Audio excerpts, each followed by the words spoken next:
All right, everybody. We are here. We have arrived. People have reached the top of the mountain. We are at the top 8.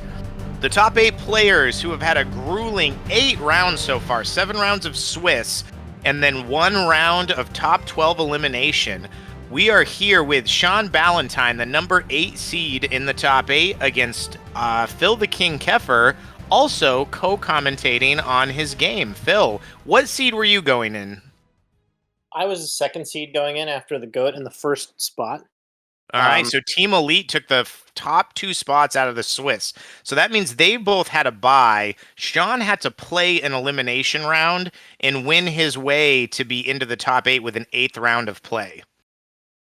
did have a really nice grilled shrimp salad before this game. Sean had to Oof. play, so it is a big advantage to go six. So yeah, Phil's had a nice rest and a nice meal. Sean is coming in after a an elimination round to make sure he could jump into this top 8. So So it does look weird. like I duped an Omega Red active. Okay. Sean's got some teamwork. Sean's got some teamworks placed. Yep, he's got an 8. He's got that activator. Sean's got to be careful with that position that he sits in, though. I think it might be hard for some of the people to see that home base card. We talked about that in his game against Marcel. So Sean placed out here. I must have only had 4 placeable cards because it looks like I have 3 activators in my hand, maybe. I can definitely see a Colossus activator. We know you have an Omega Red, and it looks to be maybe a Nightcrawler is your third one. I'm not sure. So his Pim is sort of a dead card there, as far as Pim Particles isn't a venture card. So so at least even if he hasn't discarded. I'm not sure if he let's see, 6, 7. So he didn't discard, but we're sort of even because of that. Pickles. And he's got a Yep. 4 and a 5 down there. So those are pretty small cards. So it looks like I go and I would guess he's going to give it to me just because he has such a placing advantage. But maybe we'll play. I think I think that's exactly the situation I'd be in. So he stays. Okay. He stays. Interesting. I would run. I'd give it to you. I'd live to fight another day. So he only has 1 card in his hand, and he doesn't have any specials placed. So I choose to use my offensive bosses card to try to pin down Donald.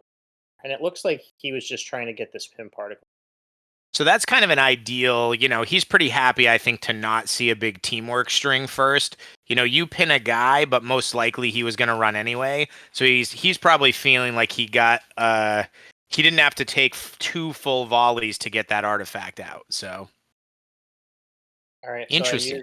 use my Scarlet Witch activator to discard his placed Daredevil activator in the back. Which is a good one. We know that Daredevil activator is probably running 2 defensive cards. We saw the 9 or less avoid in his match against Marcel, and most people run the 9 or less avoid as their AD coded special off that battle site. Or sorry, they also run the no universe. So So if we you're know not that we're seeing the 9 or less and possibly the no universe. so Joe, in this case, Sean tells us to only draw 6 cards, I believe. Now I get an Okay. extremely good event. Oh wow. Yeah, that is just man. Sean has come up against some brutal luck these last 2 games we've watched. So, he comes into this hoping to get a placing advantage. You knock out 2 of his teamworks. He dupes on a 4 multi, and he knows he doesn't have any speed. You're representing speed with allies, JWs that can be followed up with a power card. And if you're running that, we assume you're not probably running that many teamworks to get dinged by it. So. And Yeah, each then shows he realizes he has another dupe 5. So, yeah, this has just been a rough 2 games that we've watched for Sean Ballantyne. Like we said, Sean Ballantyne, one of the best players ever to play the game. I think held the number 1 spot for a number of years back in the late 20 teens.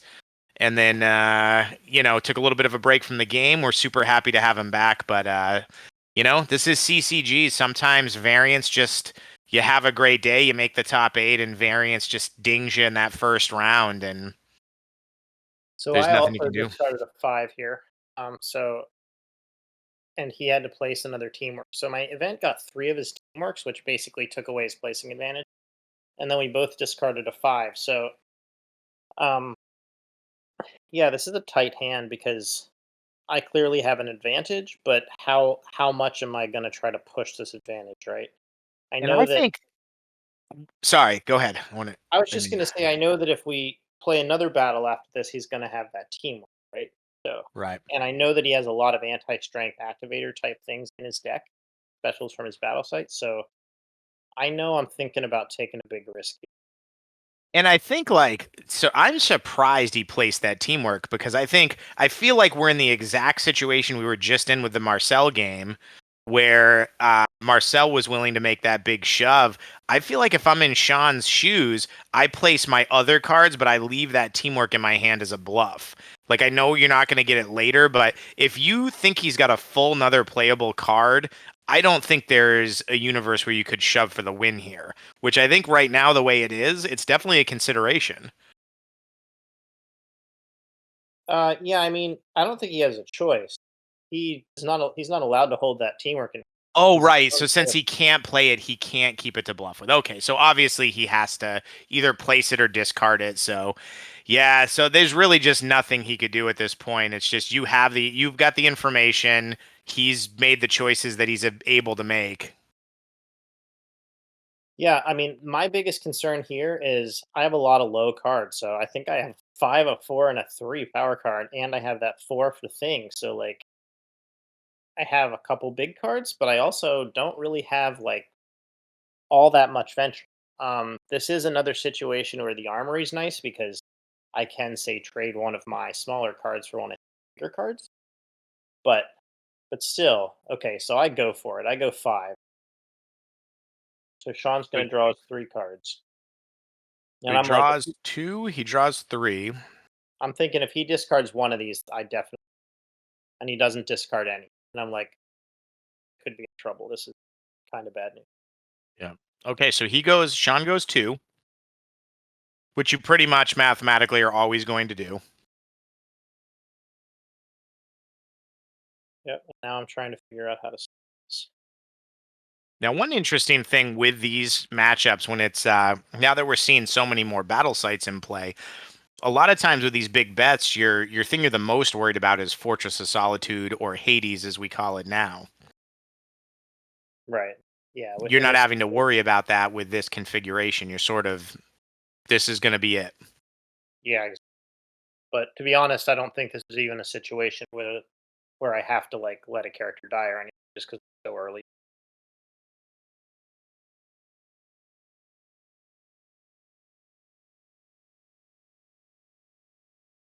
So I throw this five, and this is I remember this thinking this was a key card at the time. Fives are just bigger than fours, and there's a lot of fours in this deck. And that kind of puts you in a position where you can sort of let this four hit if you want, keep the venture lead and pressure. But you've got an even venture, so you might as well block it. Right, and so like when we're even on cards, I know I'm gonna have to like land a hit and be able to take one of his where my hit's larger if I'm gonna win. And this is where that comes into play, where you can take a lower power card exactly. So you opt to use your three, bump it up to a six, and that allows you to sort of gain those extra points of venture. So Right, you've I can only got one card in hand. You've got an eight, a seven, a nine, a negate. He's got an eight, a silver sable activator, and a couple cards in his hand. Are you worried at this point? I am worried a bit. That 8 energy, so I have a Doctor Doom activator in my hand, and I know if he plays that 8 energy, I feel like I'll win the game. Like if he just plays that 8 straight away, because I get to use my no energy. And this was a big part of why I made the venture I did because I knew that I could block that 8. But if he throws it with a JW or something, then it becomes a lot closer because I would have to throw the Doom offensively as a 4, which, as we talked about, a small. So there So he I uses. see. That's another good thing about that site is you don't know where that avoid's going to come from. Like I've seen him use that avoid on Daredevil before. So he switched it up and he used the avoid off Silver Sable. So there's another 4. So this time I think I can probably take. Um, he did throw. Sorry, he did defend. Yeah, my big 8 with his avoid. Of course, I'm sad to see, but I still have a 7 and a 9. So I have very big.